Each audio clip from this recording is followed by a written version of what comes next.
Olá, amigos e amigas. Eu estou aqui para fazer algum depoimento a respeito da questão da ludicidade. O termo ludicidade, ele não é um termo dicionarizado ainda. O mais comum é, na literatura, na escrita, nas conversas, o mais comum é falar em brinquedos, brincadeiras, atividades lúdicas, mas a expressão ludicidade é uma expressão não dicionarizada. Quando eu trabalhei na Faculdade de Educação da Universidade Federal da Bahia, aí entre 1995 e 2010, eu participei de um grupo chamado Grupo de Estudo e Pesquisa em Educação e Ludicidade. E nas aulas, na partilha com os estudantes, vagarosamente, todos nós juntamente fomos trabalhando para compreender a expressão, o termo ludicidade. E a compreensão mais adequada que nós todos encontramos e que eu tive a oportunidade de expressar por escrito, e eu acho que outros também tiveram oportunidade de expressar por escrito, foi de que o termo mais comum do dia a dia, do cotidiano, e o termo mais comum na literatura que a gente tem como disponibilidade, o termo é brincar, não é? E até chega a existir atividades lúdicas. Mas ludicidade é um termo menos utilizado e ele não é ainda dicionarizado.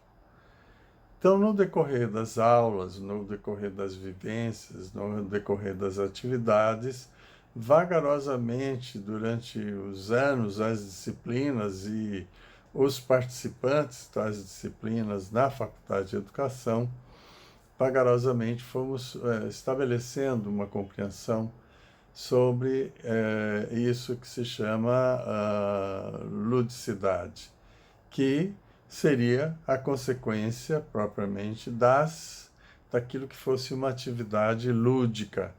Lúdico significa do latim, né, ludus, ludi, significa brinquedo, brincar, mas acho que o sentido não é tão restrito assim quando nós falamos de ludicidade. Tem um sentido mais amplo, onde lúdico é aquilo que traz uma integridade, lúdico é aquilo que traz um prazer, lúdico é aquilo que traz uma alegria de estar num lugar, de estar agindo daquela determinada maneira e assim por diante.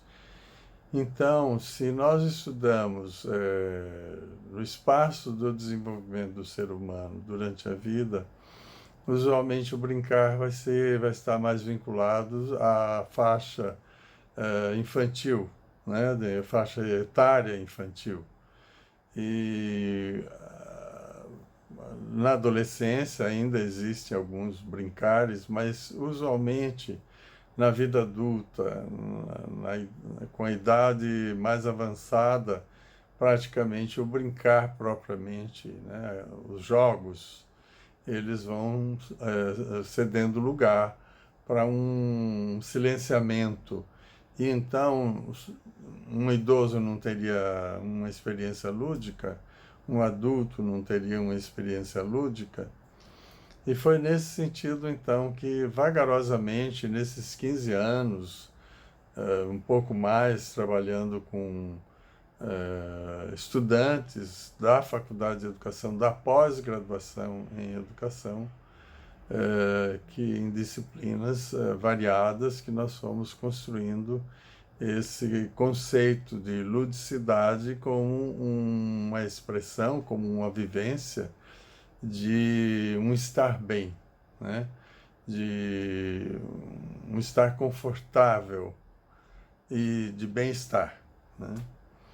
Então, o que não é lúdico é alguma coisa onde eu, vocês ou quem quer que seja, não está confortável, não está se sentindo prazerosamente fazendo aquilo.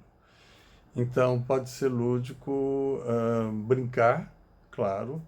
Pode ser lúdico conversar com as pessoas. Pode ser lúdico estar numa festa. Pode ser lúdico estar lendo um romance. Pode ser lúdico estar escrevendo um romance. Pode ser lúdico estar coletando material para produzir uma pesquisa. Pode ser lúdico, enfim, né? Pode ser lúdico para quem pratica experiências religiosas, está na sua experiência religiosa. Pode ser lúdico para um cirurgião cardíaco estar fazendo uma cirurgia, que é o objeto do trabalho dele. Pode ser lúdico um pintor que está trabalhando na sua tela e assim por diante. Então, o lúdico foi entendido nesse período que eu falei para vocês, trabalhando lá trabalhando na Faculdade de Educação e na pós-graduação em Educação. O lúdico foi entendido vagarosamente pelas nossas conversas como uma atividade de bem-estar interior, não é? Que pode ocorrer com uma brincadeira, que pode ocorrer com a leitura de um livro, pode ocorrer com a escrita de um livro, que pode ocorrer com quem gosta de cozinhar na sua casa ou em outro lugar, de estar praticando esse ato ou coisa semelhante. O lúdico seria um bem-estar em estar fazendo alguma coisa, né? Dessa forma, a criança brincando é lúdica, mas pode ser que para alguém na pós-adolescência determinadas brincadeiras não sejam lúdicas, e pode ser que para lá mais para a idade mais avançada determinadas ações e brincadeiras não sejam lúdicas, mas outras atividades são lúdicas. Tocar um piano, escrever um texto, conversar, fazer uma conferência, relatar experiências e compreensões pessoais e assim por diante. E muitas das atividades que nós chamávamos e chamamos de brincadeiras, para algumas pessoas podem não ter sido tão lúdicas, ou porque tiveram uma experiência negativa com uma ou outra brincadeira, né? Ou porque numa determinada circunstância, psicologicamente, não passaram por uma experiência satisfatória, bem-sucedida, e ficou na psique, no inconsciente, a marca de que aquela atividade não tinha nada de lúdico, que podia ser pular corda, rodar dentro de um pneu, brincar de esconde-esconde, brincar de olhos vendados, brincar, sei lá, as múltiplas brincadeiras possíveis e imagináveis que existem. Então, lúdico, do ponto de vista da compreensão que eu pude estabelecer ao longo do período que eu atuei na Faculdade de Educação, na pós-graduação da Faculdade de Educação, o que eu consegui entender como lúdico é isso, é uma atividade que traz uma integridade para quem participa, que traz um prazer, que traz um bem-estar, que traz uma alegria de estar praticando aquilo que se está praticando. Pode ser qualquer atividade humana, desde um brincar até escrever um livro, fazer uma conferência, participar de uma conversa, cozinhar na casa da gente, costurar e todas as atividades mais que a gente pode pensar. Então, eu vagarosamente fui entendendo que ludicidade ou lúdico é um estado interno do sujeito que pratica uma ação que lhe traz bem-estar, que lhe traz alegria, que lhe traz uma percepção de si e da relação com os outros, de alegria, de bem-estar, de estar presente, não é?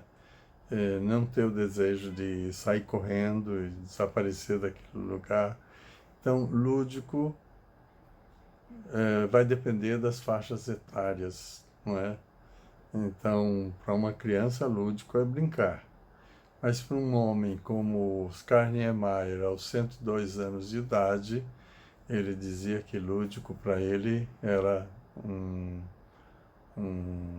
uma tela, um pincel, alguma coisa com que desenhasse e ele pudesse expressar aquilo que estava vindo de dentro dele, que ele nem sempre terminava, nem sempre concluía, nem sempre produzia os detalhes do seu desenho. Mas ele pedia e permitia que outros profissionais da área pudessem tomar aquele seu desenho inicial que lhe trazia prazer, alegria e bem-estar, que pudessem criar detalhes que ele já não tinha mais interesse, não tinha mais dedicação suficiente para trabalhar trabalhar com os detalhes, mas ele tinha o prazer e a alegria em criar, né? Criar a possibilidade de uma expressão. Lúdico. Mas a criança de 2 anos, de 3 anos, de 4 anos de idade também, ela é lúdica à medida que ela brinca e não fazendo um desenho arquitetônico. Então, a ludicidade como um estado interno de cada ser humano, ele vai depender, não, claro, da faixa etária, mas vai depender dessa relação prazerosa com aquilo que se está fazendo. Não necessariamente um brincar, no sentido mais infantil, né, ou mais na vida inicial de cada um de nós, né? Muito grato pela escuta de vocês e desejo que possam compreender a ludicidade no decurso da vida inteira, da infância, pela adolescência, pela maturidade, pela idade mais avançada, mas sempre todas e quaisquer atividades que tragam alegria, prazer, bem-estar, elas são atividades efetivamente lúdicas. Muito grato, um abraço a todos.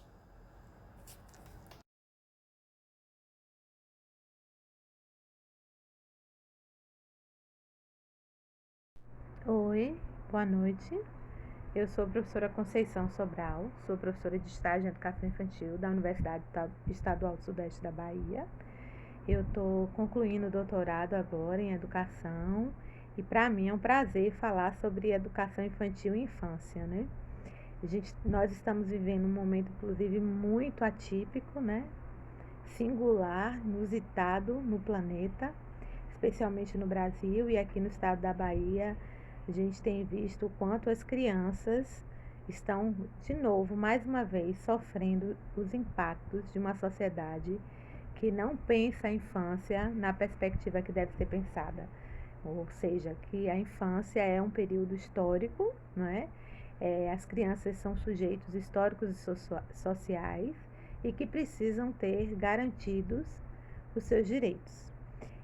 A gente discute, né? Eu acredito que a educação infantil ela precisa de fato se dar conta, né, que existem infâncias e dentro dessas infâncias o que é que a gente pode oferecer de ludicidade, de olhar sensível, de uma escuta sensível, garantindo às crianças, né, o direito de ter o seu direito de ensino-aprendizagem garantido, o seu direito de socialização, de criação, de dar voz às nossas crianças, né? Permitir que que cada uma delas possa de fato exercer a infância, né? Viver a infância com muita dignidade, muito respeito, muita brincadeira, muita interação e principalmente entendendo que elas têm cultura e que essa cultura tem que ser garantida no espaço da educação infantil. Eu que trabalho com formação de professores tenho essa preocupação, né? Hoje eu penso que um dos saberes essenciais é o saber ludo-sensível, que é justamente esse saber teia, né? Que está trazendo para perto da formação do pedagogo, do professor, essa visão, né, de todo o conhecimento, de todos os saberes que compõem a ação docente e que podem sim garantir uma educação infantil de qualidade, criativa, inquiritiva, crítica, ética, estética, dando conta das diversas linguagens que a criança, que o ser humano precisa ter, né, no desenvolvimento da sua vivência, né, e do seu ser, principalmente para construir conhecimentos. Mas eu ainda acho que estamos, vamos dizer assim, precisando avançar mais, não é? Garantir de fato que a gente não faça retrocessos, principalmente nas políticas públicas do atual governo. Enfim, eu espero que eu tenha contribuído com o trabalho de Elisa. Um abraço.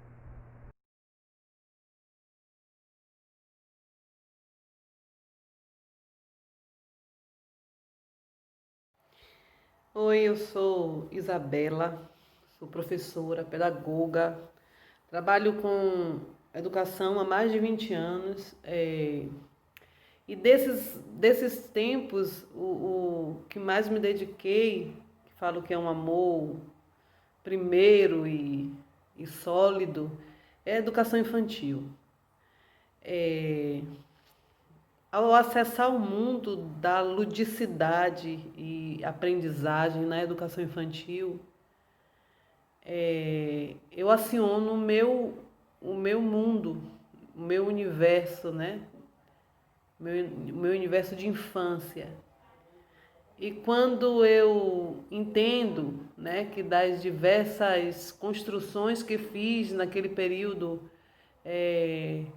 das construções mais significativas e que me impulsionaram, né, para um olhar mais afetivo sobre a educação infantil, sobre a educação de um modo geral, eu me deparo com portas, né, portas que estavam ali, que eu fui acionando, né, e dessas portas, a que me garantiu, né, muito me apropriar desse universo, eu acho que é o acesso, é a porta que abre para a contação de história ali.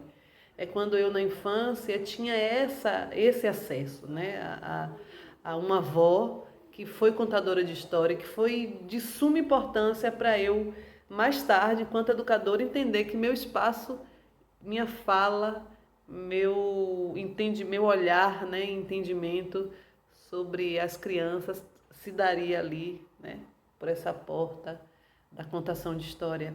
Então hoje eu sou uma contadora de história, uma educadora, contadora de história, que acredito na contação de história para acionar esse mundo do lúdico, né? Esse mundo da criatividade, da inventividade, né? Que todo ser humano tem que ser acionado. Eu acho que o primeiro lugarzinho ali é nesse contato com a infância, né? Na primeira infância ali. Na educação infantil, a contação de história ela se torna uma experiência única, porque os meninos muito novos eles conseguem mergulhar na forma de falar, na condução do contador, o professor ali. E aí ele vai navegando nas palavras, no enredo da história e consegue adentrar esse espaço e se permitir, né, Eu costumo dizer que na contação de história, o contador e o ouvinte, né, quem se permite ouvir a história, ele se torna uma única pessoa. É um elo, né, entre contador e ouvintes, para que a história ela ganhe o espaço e ela consiga transmitir tudo o que ela precisa transmitir ali, desde os saberes que estão ali intrínsecos, até o próprio prazer que se deixa emanar ali naquele momento, né? Flui várias emoções, né? Flui o contato da gente com a história e as nossas experiências, né? E isso para o universo da infância ganha um grande significado, né? Esses heróis, esses personagens, essas bruxas, elas refletem passagens significativas, né? Dentro da cabecinha daquelas crianças. E ali elas se eternizam, né? Quem não lembra, assim, quem ouviu história, quem não lembra daqueles personagens que fizeram parte do seu imaginário, né? E que de vez em quando você acessa eles, de forma consciente ou inconsciente, né? Quantas vezes Chapeuzinho Vermelho ela passeou por ali, ou o próprio Lobo Mau, né? Quantas vezes a gente faz essas conexões sem mesmo entender. Quando a história surge, ela surge como ferramenta pedagógica, né? Há tempos atrás. E hoje ela não deixa de estar nesse lugar. Embora ela, para mim, ela tem que ter um lugar muito grande na perspectiva do prazer mesmo, da fruição de ouvir, do parar, do se integrar, do se entregar, né? E de, a partir daí, fazer outras conexões, né? Mergulhar no mundo do imaginário e se tornar um sujeito criativo. Então, a partir daí, eu acabei fazendo leituras, né, e estudando, né, esse lugar do contador de história. Tive uma influenciadora grande, né, que eu falo que é minha avó. Tive também uma outra grande influenciadora, que é a minha filha, né, que influenciadora no sentido de ser aquela que quer me ouvir contar. E aí depois meus alunos todos, que ao longo de 20 anos passaram por mim, ouviram muitas histórias. E tive uma influenciadora muito importante, né? Uma mulher que me impulsionou e que disse: você é contadora de história, você está aí nesse mundo do encantamento, você faz parte dos encantados aí que estão contando história, que é a Proluciene Santos, que é uma mulher maravilhosa e foi minha orientadora na especialização e que me impulsionou, né? Viu que no meu olho tinha um brilho na hora da contação de história. Quando eu conto história, eu, em geral, canto, né? Então eu me posiciono nesse lugar, né? Num lugar e ao redor ficam as crianças, ou os adultos, ou os adolescentes, porque a gente conta história para todo mundo, né? A gente conta história para as crianças internas de cada sujeito aí, desde aquelas que estão na tenra infância até as nossas crianças que já estão com idade, né, mais avançada.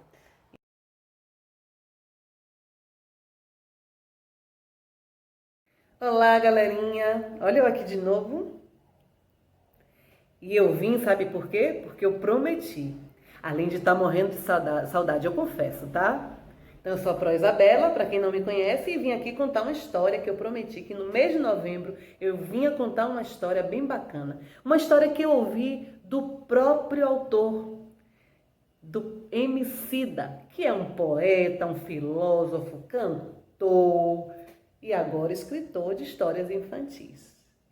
Eu falei que eu ia contar essa história, o nome dela é Amoras. Olha que linda, olha que história bem colorida. Então, Amoras é uma história que foi criada pelo Emicida e que é ilustrada por Aldo Fabrini. Ela é da Companhia das Letrinhas. Vamos conversar? Mas antes de começar, vamos chamar quem está em casa, nossos parentes, pai, mãe, vó, tio, primo, quem vive com a gente. Chama para perto e vamos ouvir esse momento de história, todo mundo junto, que é gostoso ouvir história, eu adoro ouvir história. Mas para ouvir história a gente precisa, fazer silêncio. Então eu vou cantar uma música que eu sempre canto antes de contar a história. Era uma vez, assim vai começar a linda história que a Pro vai contar. Batam palmas, minha gente, batam palmas outra vez. Batam palmas bem contentes. Vou contar, era uma vez. Zip, zap, zu, minha boca eu vou fechar pra história escutar. Amoras. Esse livro Emicida dedica à estrela. E ele faz assim, Dedico à estrela, a primeira pessoa que vi salvar o mundo. Não há melhor palco para um pensamento que dança do que o lado de dentro da cabeça das crianças.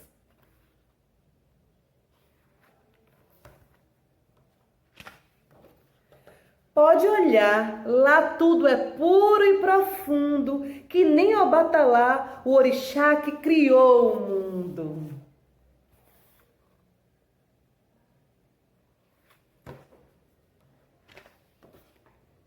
Por que choramos ao chegar?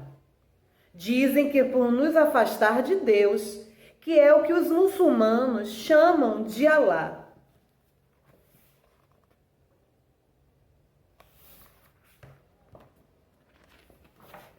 Nesse planeta, Deus tem tanto nome diferente que, para facilitar, decidiu morar no brilho dos olhos da gente.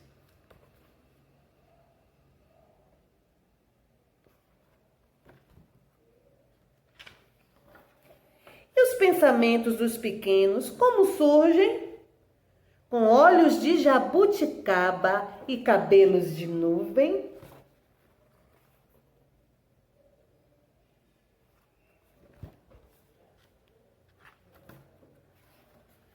Vão espalhando toda a beleza por aí.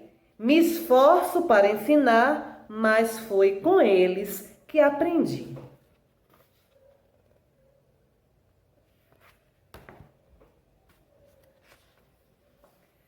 Em um passeio com a pequena no pomar, explico que as pretinhas são o melhor que há.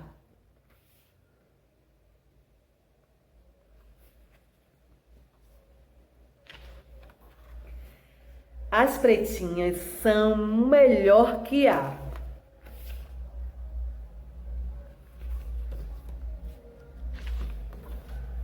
Amoras penduradas a brilhar, quanto mais escuras, mais doces, pode acreditar.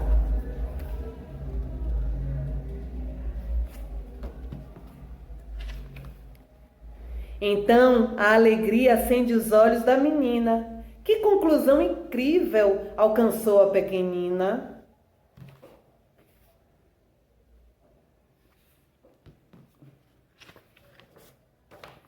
Forte como um lutador no ringue,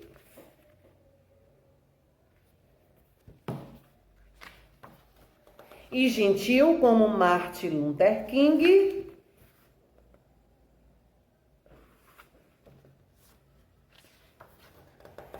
ela apanha amoras dos galhos e do chão. Ao vê-la, Zumbi dos Palmares diria: nada foi em vão.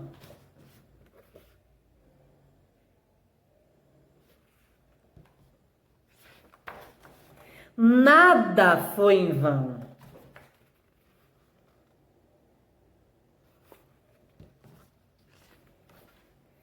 Fez as palavras soarem como canto ao brilhar com as frutinhas com sabor de acalanto.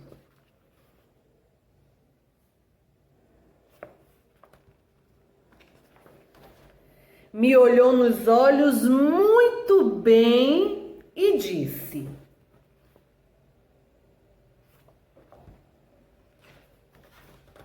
Papai, que bom, porque eu sou pretinha também. Olha que legal!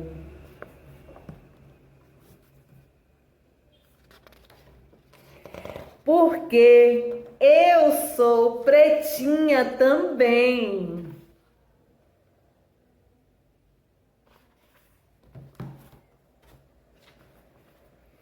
E a nossa história acabou assim.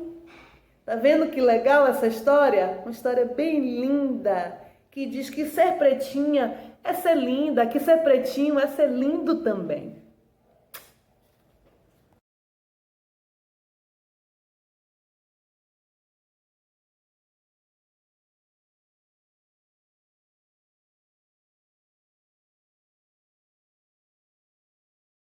Olá pessoal, hoje vou comentar sobre 3 questões que envolvem a educação matemática na educação infantil mediante canções, músicas. Bom, antes de falar sobre essas questões, eu vou cantar uma canção. Vamos lá? O elevador Lacerda é alto como que, maior que eu. O Cristo Redentor é alto como que, maior que eu. A minha professora é alta como que, maior que eu. A lâmpada da sala é alta como que, maior que eu.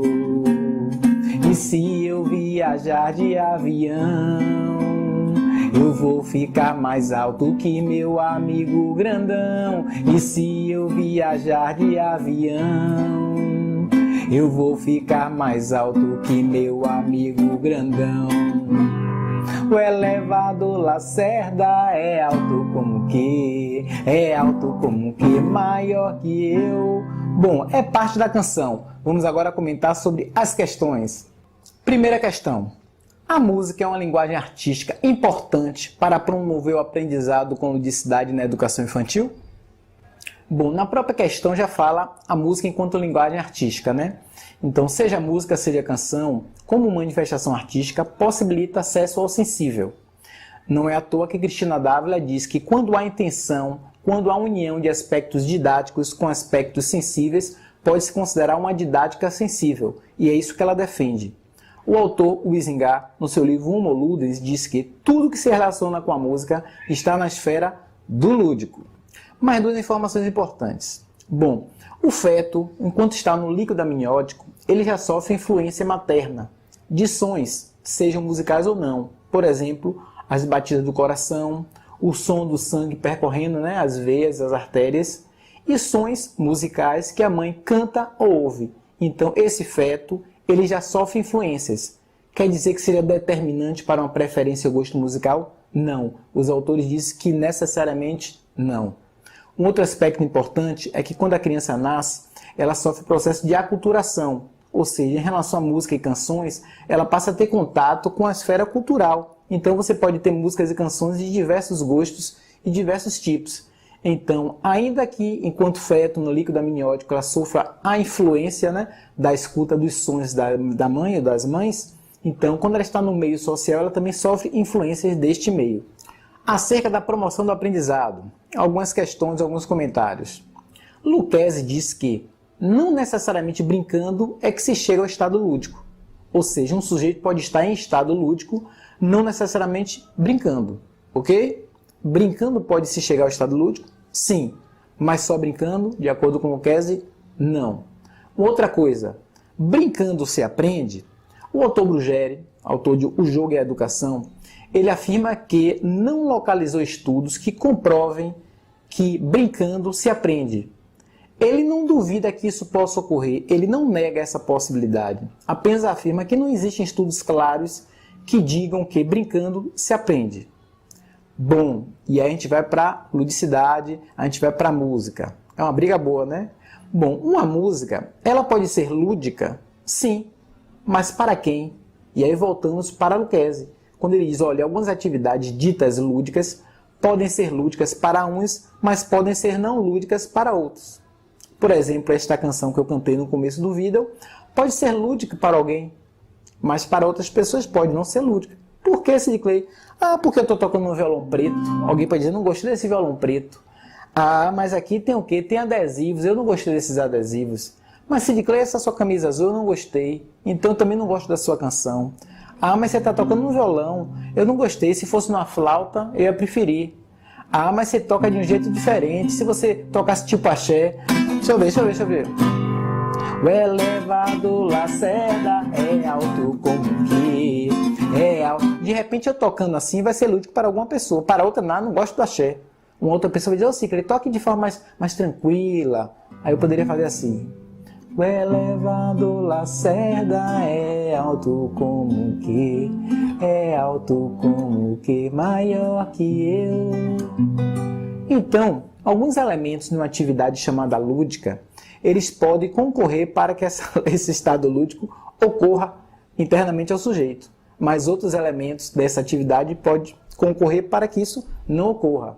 Então é bem complicado afirmar que esta atividade é lúdica. Esta música os meninos vão adorar. Geralmente, professores, nós temos a mania, né? Às vezes por desconhecimento, e afirmamos, vai ser ótimo, eles vão adorar, eles gostam dessa canção. Nem sempre, então, muita atenção quanto a isso. E o que dizem os documentos oficiais? Bom, as diretrizes curriculares nacionais para a educação infantil chamam atenção para os princípios estéticos, dentre eles, da criatividade, da sensibilidade e da ludicidade. Então existe um documento oficial, que são as diretrizes, que já contempla a questão da ludicidade.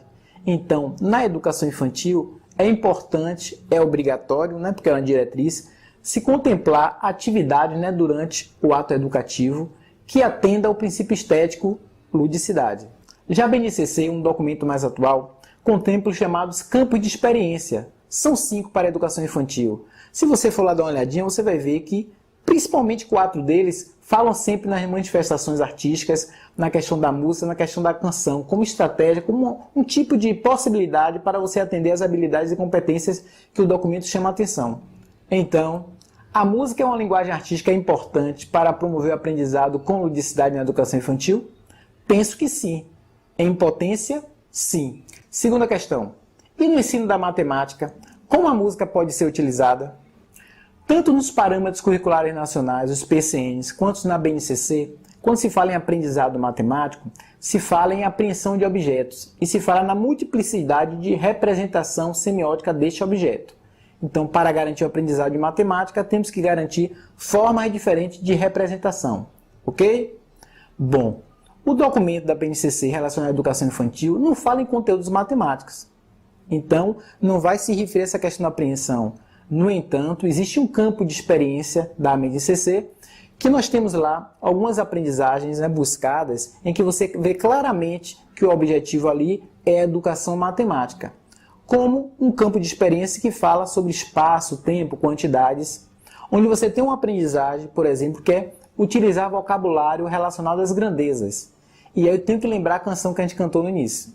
O elevado Lacerda é alto como que, é alto como que, maior que eu.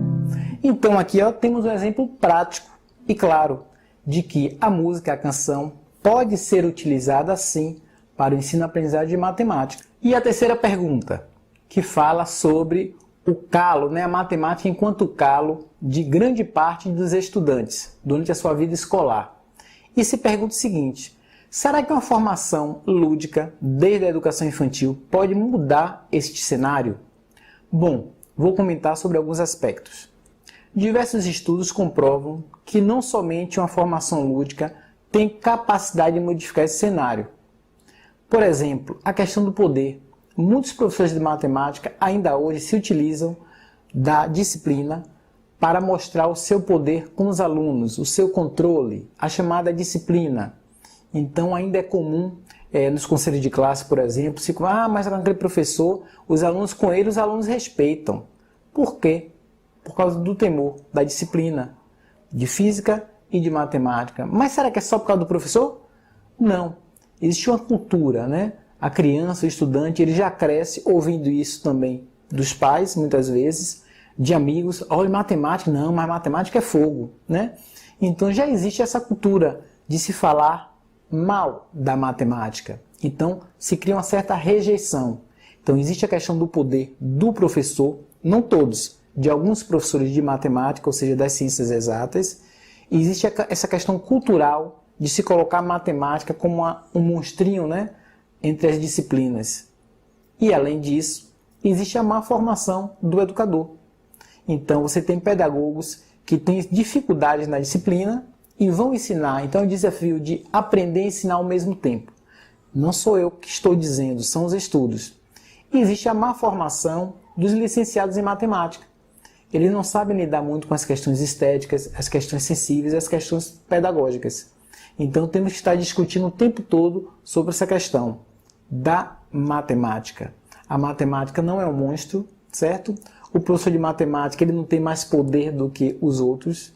E outra questão que ainda está muito presente é a valorização das inteligências linguísticas e lógico-matemática. Ainda que o teórico psicólogo Gardner venha falar de 7 inteligências, de 11 inteligências, ainda se valoriza muito apenas as 2 inteligências que eu citei, a lógico-matemática e a linguística. Como melhorar o aprendizado, considerando que diversas pessoas, que diversas instâncias valorizam apenas 2 tipos de inteligências? Difícil. Então eu acredito sim que uma formação lúdica pode propiciar uma mudança no cenário, mas não somente uma formação lúdica. Bom, são algumas observações aí para contribuir nessa discussão que não pode parar por aqui. Um abraço.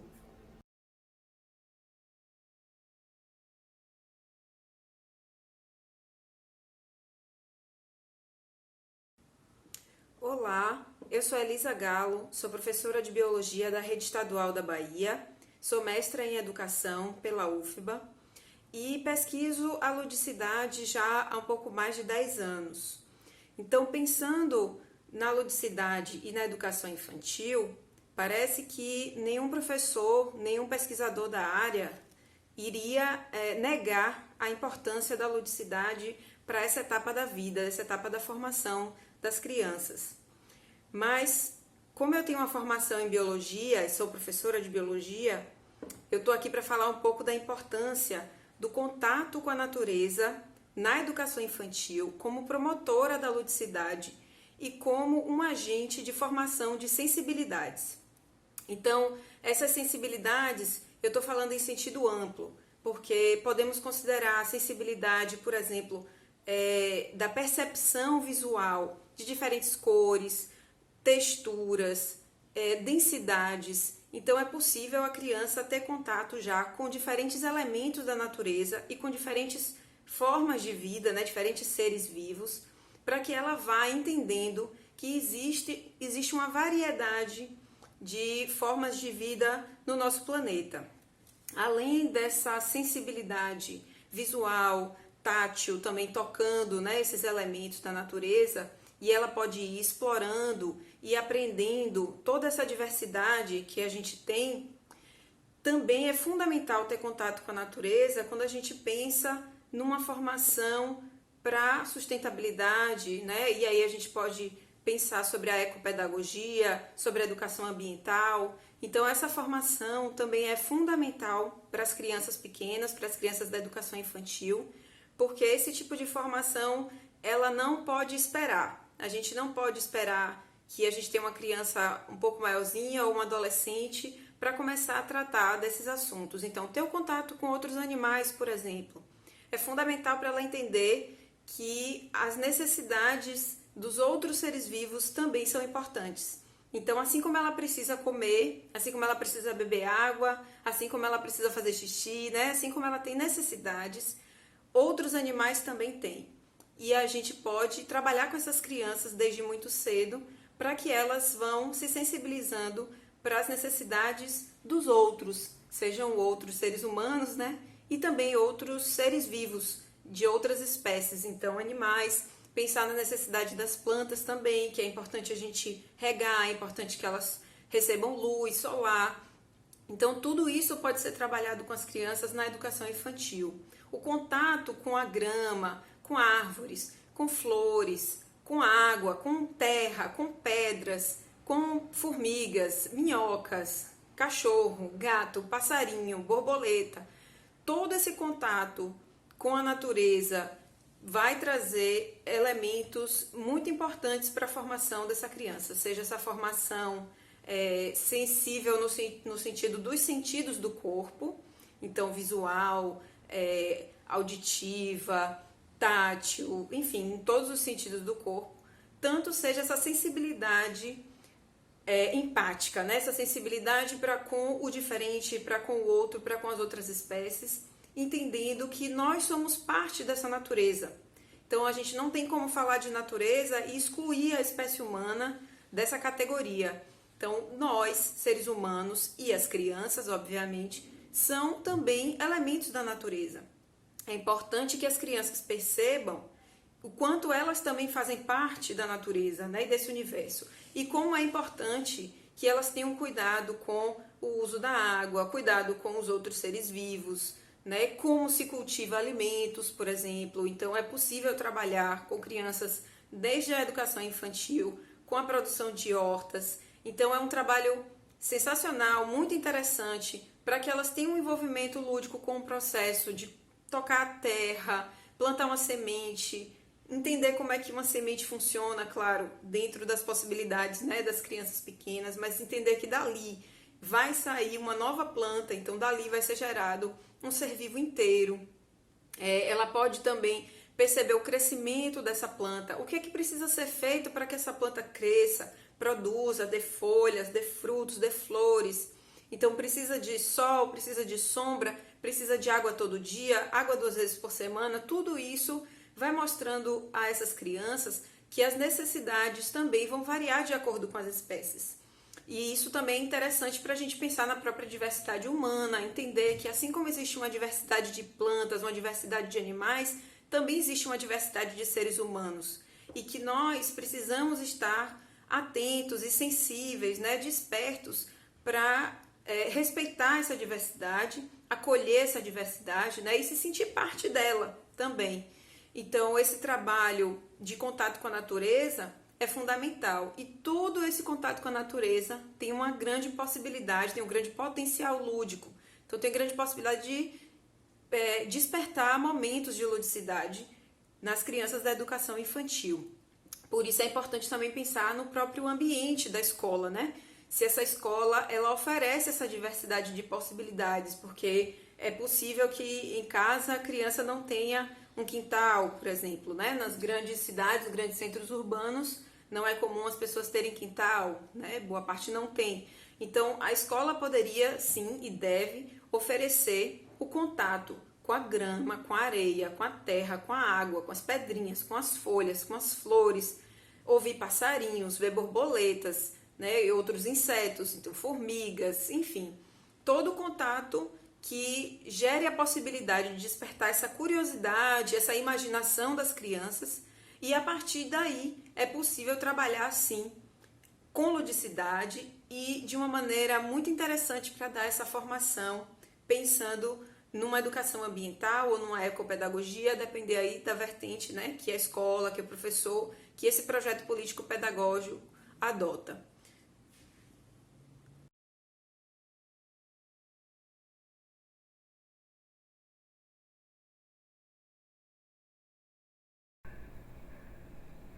Olá, eu sou Cristina Dávila, sou professora titular de didática da Faculdade de Educação da UFBA e coordenadora, líder do grupo de estudos e pesquisas em educação, didática e ludicidade, um grupo criado por Cipriano Lucchesi desde o ano 2000 e que vem sendo conduzido por mim desde o ano de 2005, 2006, mais ou menos.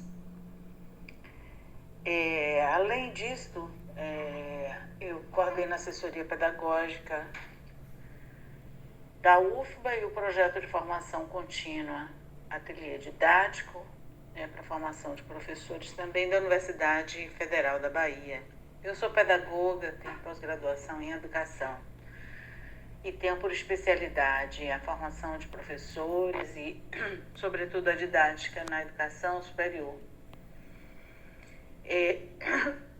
Temática que desenvolvi durante meus estudos pós-doutorais no ano de 2006 na Universidade de Montreal, no Canadá, e no ano de 2015 e 2016 na Universidade Paris 5, Sorbonne, em França. A primeira pergunta é de Elisa Galo, que foi minha orientanda no curso de mestrado em educação que ela fez no nosso programa de pós-graduação. Se a formação de professores contempla a importância da ludicidade para a educação infantil. Bom, com relação a isso, eu devo dizer que os cursos de pedagogia, que são os cursos de graduação, que são de licenciatura, que formam os professores e as professoras majoritariamente para a educação infantil,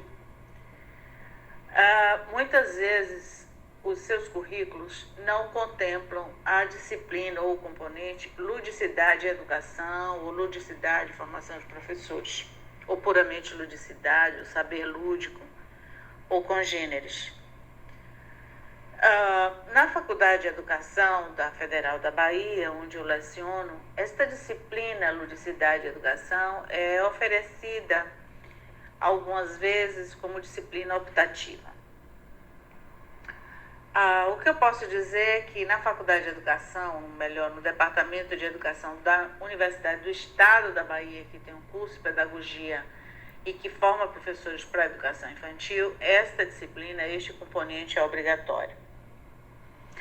Em que pese existisse componente obrigatório ou mesmo optativo em um ou outro currículo, o mais importante, a meu ver, é que a organização, a universidade em si como um todo, através de sua matriz curricular e da prática pedagógica dos próprios professores, tragam a questão da ludicidade como temática transversal e como postura, vamos dizer assim, pedagógica adotada por muitos professores. Isso nós não vemos. Então, muitos professores de didática, por exemplo, que poderiam trabalhar a temática da ludicidade na formação de professores para a educação infantil, isso é só um exemplo, ou as atividades de estágio supervisionado, por exemplo, deixam de lado a temática do lúdico por não considerá-la uma temática importante. Então, eu teria a dizer que, de modo geral, a formação de professores em termos do seu currículo oficial e da prática de muitas disciplinas pedagógicas trata tangencialmente do fenômeno da ludicidade, o que faz com que esta temática não seja muitas vezes contemplada na formação dos professores para a educação infantil. A outra pergunta que a Elisa Galo me faz é quais são os desafios dessa formação de professores para a educação infantil na atualidade. Um dos grandes desafios é tornar a ludicidade um componente ou uma temática que transversalize o currículo de pedagogia voltado à docência na educação infantil. E que, por assim dizer, as disciplinas, sobretudo as pedagógicas, mas não só, porém, sobretudo as pedagógicas, como a didática, as metodologias de ensino e os estágios, tragam em suas ementas a dimensão da ludicidade como presença importante, paradigmática, necessária à formação de professores nesse segmento de ensino. Esse é um grande desafio. Outro desafio é trabalhar os saberes do docente de educação infantil, no caso da pergunta que você faz, sobretudo os saberes pedagógico-didáticos, incluindo o saber lúdico, o saber sensível, que são essenciais também à formação. E muitas vezes esses saberes são dissipados em disciplinas que trazem muito mais um modelo teórico ou repetição de modelos teóricos, que deixam de lado as questões dos saberes, das habilidades, das experiências, dos saberes de experiência, que também são fundamentais na formação. Assim como o saber lúdico ou o saber ludo-sensível, com espaço para a formação estética, para a estesia, para esse despertar do sensível, né? E do humor, da graça, do prazer, do bem-estar, da inteireza que sobrevém com a abordagem da ludicidade. Então, a meu ver, esses são grandes desafios. A formação de professores para a educação infantil se dá em cursos de pedagogia. É necessário que a gente tenha também outro desafio, uma formação mais sólida a nível de conteúdos, sobretudo de matemática, nesse segmento, mesmo que os professores não vão ensinar a parte formal da matemática, mas pelo menos a ideia, né, o conceito de número, de quantidade, que são questões muito importantes, assim como em linguagem, né, trabalhar a aquisição da lectoescrita de forma lúdica, de forma integral, desde o princípio. E a área, né, das ciências sociais também, como das artes e da dimensão corporal, sobretudo da psicomotricidade, que, a meu ver, também muito deixada de lado. Tem muitos desafios, esses são apenas alguns. A segunda pergunta de Elisa é a seguinte: pensando a formação de professoras da educação infantil e pesquisas nessa área, é possível notar uma diferença entre a visão atual dos ou das professoras sobre a ludicidade e a visão encontrada anos atrás, entre a última década ou últimas décadas, por exemplo? Olha, Elisa, o que é que eu acho disso? Eu considero que os saberes evoluem e que a formação para as pedagogas e professoras da educação infantil, né, que estão embutidas, né, no curso de pedagogia, é uma formação que passou por muitas transformações. Também, sem dúvida nenhuma, essa visão se modificou, principalmente com os parâmetros curriculares nacionais de 1000 instituídos, estabelecidos, né, enquanto diretrizes gerais, como os referenciais curriculares nacionais, os RCNEs, para a educação infantil no final dos anos 90, ainda no Ministério do Paulo Renato, né? Isso continuou, o governo Lula e Dilma deram continuidade ao paradigma socio-interacionista e toda uma visão construtiva de conhecimento e de uma formação voltada para o educar, para o brincar, para o cuidar da criança desde a mais tenra idade, e a educação infantil, creches, portanto, e a educação infantil basicamente dos 4 aos 6 anos de idade. Aos 5, né? Agora é o grupo 4 e o grupo 5, porque os 6 anos agora é primeiro ano, né? Porque o fundamental se transformou num segmento de 9 anos, a meu ver, infelizmente. Então, com esses paradigmas, os princípios do brincar, educar, cuidar, a ideia do brincar e do lúdico na educação infantil mudou sim. Deixou de ser aquele trabalho visando a exercitação, o desenvolvimento de coordenação motora fina para a aquisição de habilidades, principalmente de escrita, e se fazia muito isso, os exercícios muito copiados, muito reprodutivistas, mecanizados, de cobrir pontinhos, pontilhados, e ideias de caligrafia, por exemplo, que não leva a criança muito à reflexão, ao desenvolvimento da inteligência, nem da sua psicomotricidade. Isso tudo cedeu o espaço para uma pedagogia mais construtiva, uma visão mais socio-interacionista e também do lúdico bastante presente, porque se deu bastante ênfase ao brincar na educação infantil. De modo que no Brasil nós temos na educação infantil e políticas para a educação infantil muito desenvolvidas, Na Bahia também, no município em que pese algumas políticas, a meu ver, desastrosas, relativas principalmente às questões de alfabetização, que eu acho que não tem nada a ver, mas os Centros Municipais de Educação Infantil, CEMEIs, eles não seguiram essas políticas mais retrógradas, né, voltadas para a aquisição da lectoescrita a partir de um beabá muito antigo e já superado, e continuam com a visão construtiva, né, socio-interacionista, bastante presente na LDB e também nos referenciais curriculares. O brincar, sobretudo o brincar mais livre, mais espontâneo, tem espaço sim nas classes de educação infantil, principalmente em centros em que os professores estão sendo bem formados, bem assistidos e tal. Eu vejo com bons olhos essa mudança. Só que, ultimamente, com o governo que nós temos aí estabelecido, nós não temos mais uma política assim, séria, não é voltada ainda, não tem um projeto educacional, na verdade, claro, estabelecido, menos ainda para a educação infantil. Temos uma BNCC que não trata as questões, como eu disse, do brincar, do cuidar e do educar, como traziam os referenciais curriculares nacionais, e estão muito mais voltados a uma abordagem conteudista, a uma abordagem mais praticista, né? De educação até mesmo de crianças, e eu considero isso uma perda.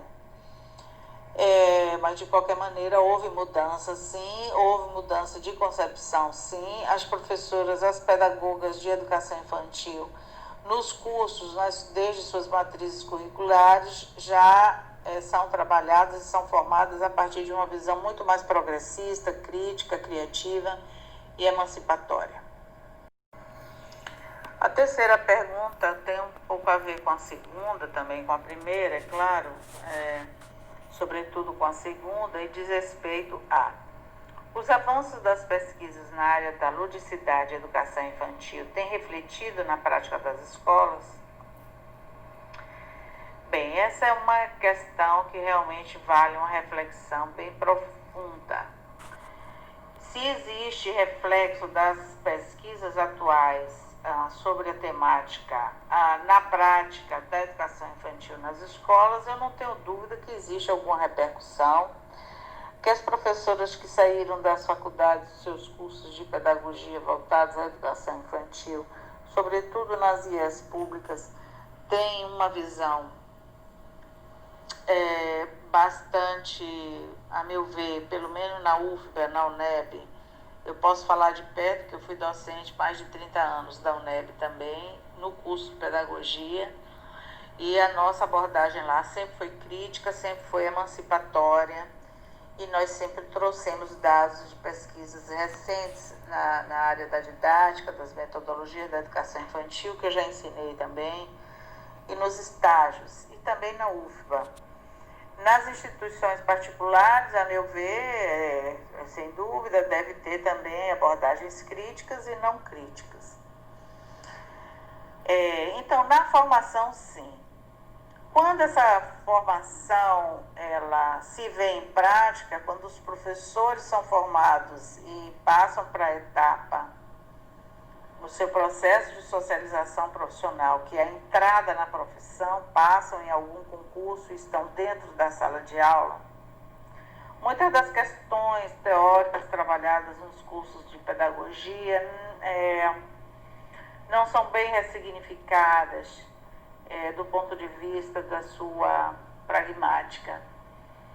Acho que, a meu ver, existe ainda um fosso entre a formação universitária e a docência na escola básica.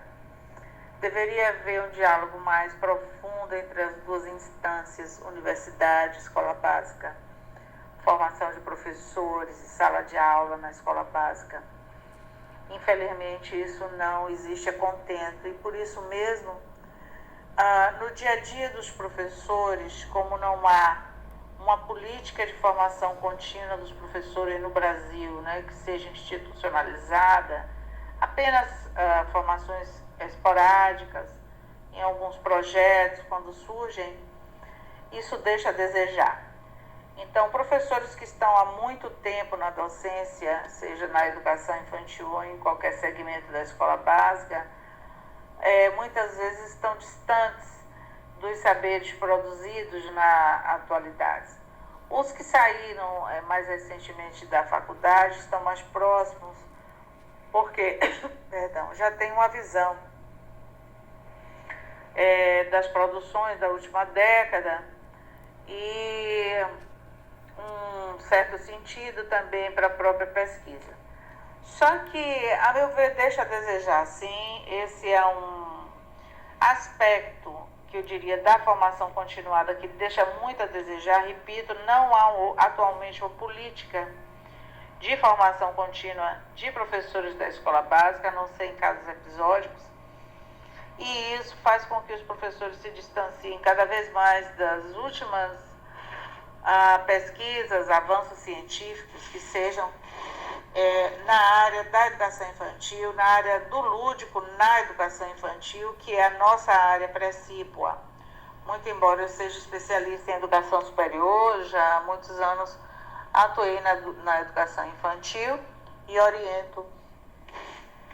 já orientei, melhor dizendo, muitos mestrados acadêmicos e doutorandos na área. Então posso dizer da nossa preocupação em trazermos sempre essa visão crítica, essa visão do brincar livre, do brincar social espontâneo, a importância disso na educação infantil e nas séries iniciais do fundamental. Também temos um projeto maravilhoso, se chama Baú Brincante, desde 2016, que foi implantado no segmento da educação fundamental, primeiros anos, e agora estamos levando o Baú Brincante para a educação infantil, que é um dispositivo, né, de estímulo ao brincar livre, ao brincar social espontâneo das crianças pequenas.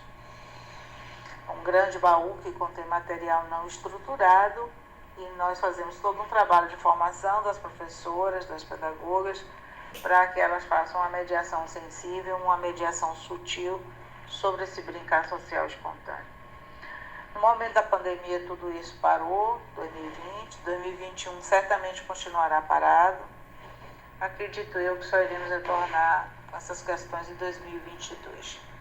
Fica aqui outro grande desafio, que é diminuir esse abismo entre as nossas produções e a escola básica. E eu espero que essa pequena e singela entrevista que eu estou prestando agora para a Elisa, uma pessoa por quem eu tenho muito apreço, sirva de estímulo para tais reflexões. Um grande abraço, até outra ocasião.